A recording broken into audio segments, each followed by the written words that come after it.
Hello Pisces, Sun, Moon, Rising, and Venus signs. Kumusta kayo? Sana po nasa mabuti kayong kalagayan. Welcome back po sa Star Tarot. Kung bago kayo dito, welcome din kayo. Thank you sa inyong support. I truly appreciate it. God bless you all. Una mensahe po ninyo ay 5 of Cups. Ayan. So, spilled tea isn't the end of the world. Kasi maaaring meron ditong mga sitwasyon ang iba sa inyo rito na baka hindi umayon, no, sa kagustuhan ninyo. Maybe you were expecting something pero hindi dumating. Meron kayong ine-expect na mangyari pero hindi nangyari. Yung mga ganun ba? So, hindi according to your will, no? Maaring meron nangyari dito na hindi according to your will. May mga na-miss kayong opportunity siguro, yung ganun. So, it's not the end of the world.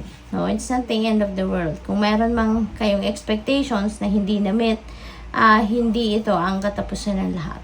No? Ayun ang reminder sa iyo ng 5 of Cups. There are still something left sa buhay ninyo. You are still blessed. Meron pa rin kayong mga biyaya, no, na pinadala sa inyo ang universe at maaaring yun hindi pa ninyo napapansin, di ba? Katulad na lang dinidepict sa picture, no, sa image na to. This ones, no, yung spilled tea na yan, yung mga natapon na laman ng cups na yan, yun yung pinanghihinayangan ninyo, yun ang iniiyakan siguro ng iba sa inyo, no? Pero look at this, sa tabi ninyo meron 2 full cup, no, na para sa iyo, nandiyan dyan, yun ang nag-stay, yun ang hindi na nawala, yun ang nandiyan dyan, ano, sa buhay ninyo. So, not everything is lost. Yun ang mensahe dito para sa inyo. Not everything is lost. Kaya, instead of focusing on what you have missed, or instead of focusing on what you don't have, or what you are lacking, focus na lang kayo doon sa kung ano ang meron kayo. Focus na lang muna kayo doon sa kung ano yung nandiyan dyan sa buhay ninyo. Yun ang embrace ninyo, yun ang cultivate ninyo, yun ang nurture ninyo, yun ang asikasuhin ninyo. Because you never know. Baka nandito yung breakthrough. Diba? Baka nandiyan talaga yung mas bongga pa. Diba? Na oportunidad kisa doon sa ine-expect ninyo. So, yun. Good luck. What else? You have 9 of Pentacles. Ayan. So, for some of you, this is the time or this is the period wherein you're going to reap the rewards of your hard work. No? Meron ditong success, no? Specifically, financial success that you are going to receive, that you are going to experience. Okay? Ito yung tagumpay, resulta ng tagumpay ng inyong pagsisikap sa trabaho, pagsisikap sa inyong negosyo, pagsisikap sa inyong career. Okay? So, ito yun. Ito yung panahon para anihin ninyo or i-savor ninyo yung bunga ng inyong pagsisikap, yung bunga ng inyong pagtatrabaho. This is you reaping the rewards of your labor, no? At may experience ninyo dito yung prosperity and abundance of financial comfort. What else? We have the patient witch. Ayan. Sometimes, kailangan din natin ng pahinga, and maybe this is it. No, maybe this is it. For some of you, this is a need. There is a need for you now to do some kind of introspection, reflection. Pahinga muna kayo. Step back muna kayo sa kung ano ang inyong pinagkakabisihan. At mag-focus kayo sa kung ano ngayon yung magagawa ninyo, no, to change the course of your life. Kasi maaring merong katulad nito, diba? Maaaring kailangan ninyo ngayon ng linaw sa inyong kaisipan. You need that clarity of mind, the clear direction of where you're heading next. Diba? Kasi ito maaaring this is what you've been hoping for. Diba? Yung na to, yung nawala sa'yo or yung hindi dumating, maaaring ito yung inaasahan ninyo. Maybe you've been hoping for that. And you've been working for that, pero hindi nga nangyari. So, siguro yung focus ninyo nandoon, nakaplano kayo, konkreto ang plano ninyo para dyan, pero since hindi nangyari, so there may be a need for you to think a different way, di ba? So, maaring ito yon. Kaya kailangan ninyo dito ng introspection, ng reflection para makapag-isip-isip kayo, no? Bagong plan, bagong approach, or bagong ideas, no? Maaring dito ninyo yan makukuha sa pagnilay-nilay. We have 8 of Pentacles. Ayan. So, siguro, yung kailangan ninyo ritong diskarte na panibago is regarding your trabaho. It could be related to your work, related to your job, to your career, no? Kung ano na ang susunod, what's next?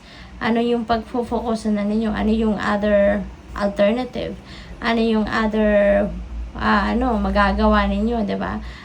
What's a different plan, no, na kailangan ninyo siguro ditong i-work out, no? What else? We have Queen of Swords. Ayan, so ang iba siguro sa inyo rito, Pisces, you need to think about what are the things na, kasi parang magulo, no, yung isip ninyo sa ngayon. Maring naguguluhan ang isip ninyo because of this. Kaya nga, inimbitahan kayo na mag-ano kayo, di ba? Na mag-introspection, na mag-reflection kayo, so that magkaroon kayo ng linaw, no, sa inyong isipan. Magkaroon kayo ng clear thinking sa ngayon. So, with the Queen of Swords, maybe, dito kayo mag-iisip-isip talaga, and then you're going to try to figure out ano yung mga bagay na mas lalong nakakagulo sa inyo. Ano yung mga sitwasyon na hindi naman nakakatulong pero nandiyan parang nakakapuno lang, nakakasigip lang tuloy, no, ng isip ninyo. And maybe you're going to declutter that. You're going to remove that, no, from your life sa ngayon. We have 6 of Wands. Ayan. So, dito, 6 of Wands, this is triumph energy. Si 9 of Pentacles, this is also your triumph, diba? Kasi, makukuha mo na dito yung bunga ng inyong pagsisikap, makukuha mo na dito yung bunga ng inyong pagtatrabaho, yung gano'n. So, that is your tagumpay, and that is specifically, financial success, hindi ba? Yung makakamit ninyo rito. So, dito sa 6 of Wands, then, you will be on the spotlight, no? Mapapansin ka na ngayon ng maraming tao. Mapapansin ka ngayon ng boss ninyo, ng manager ninyo, and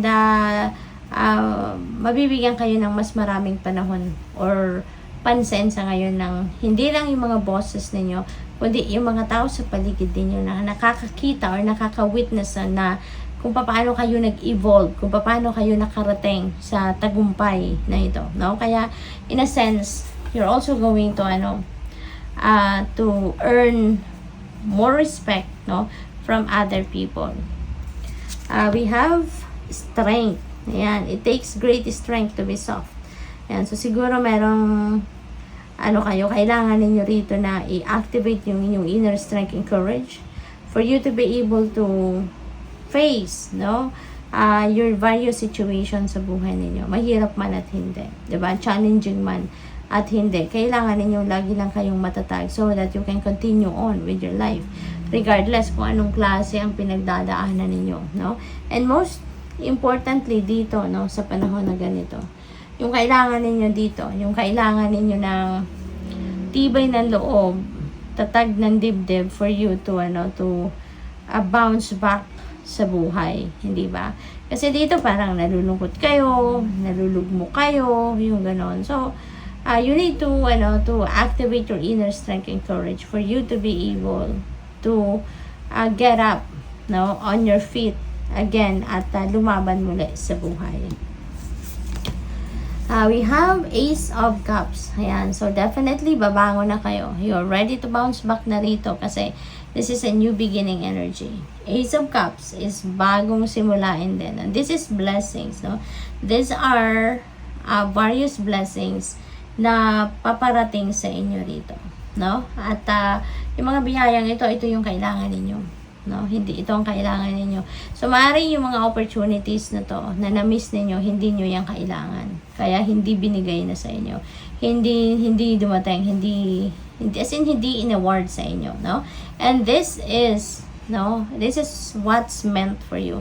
Ito yung para sa'yo. Ito yung biyayang para sa'yo, Pisces. Kaya ito yung dadating. Ito yung ibibigay sa inyo. Kaya di ba kung may mga bagay na hindi nagka-come to fruition, meron kayong mga gusto na hindi ninyo nakukuha or hindi binibigay sa inyo, dinideny sa inyo ng universe, it's because it's not for you. No? It's not what is best for you. It's not what's going to bring you swerte or hindi for your best interest, no? Yung ganon. Kaya kung ano man ito ngayon, yun ang hinahanda ng universe para sa'yo. Kung ano ang best para sa'yo, kung ano ang makakatulong sa'yo, kung ano ang para sa'yo, yun ang ibibigay sa inyo. Kung ano yung best, no? Para sa iba't ibang parte ng buhay ninyo. That's what the universe is going to prepare for you. So, hintay-hintay lang. No? Hintay-hintay lang. Tiyaga-tiyaga lang. Kasi wala namang instant na pangyayari. Wala din namang, kunyari, dinasal ninyo ngayon at ina-expect ninyo within few days, dapat makuha nyo na. Wala namang ganun, diba? Miracle, yeah, miracle. Pwede. Pero, kailangan mong i-align, no, yung inyong energies, no, sa kung anong dinadasal ninyo. Kailangan pa rin natin mag-effort. Okay? So, good luck. Thank you for watching. Love and light. Namaste.